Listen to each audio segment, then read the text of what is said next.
جب تمہاری کہانی ایسے موڑ پر کھڑی ہو جائے جہاں تم بے بس ہو جاؤ، کوئی راستہ نظر نہ آئے، صبر اپنی آخری حدوں کو پہنچ جائے، تو جان لینا اللہ انجانے رستوں سے تمہارے لیے مدد بھیجنے والا ہے۔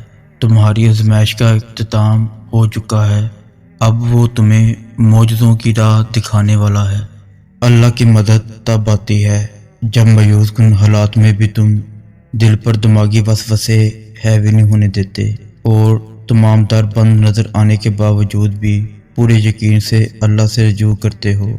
تب وہ تمہارے لیے ایسے ذریعوں سے مدد بھیجتا ہے جن کے بارے میں تمہاری عقل گمان بھی نہیں کر سکتی ہو۔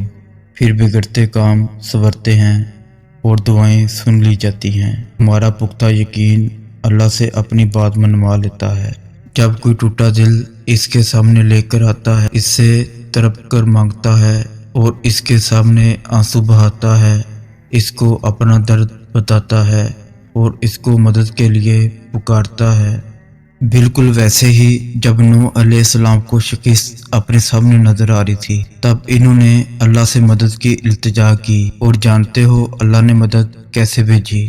اللہ نے طوفان بھیج کر نوح علیہ السلام کی مدد کی اور انہیں فتح سے ہمکنار کر دیا۔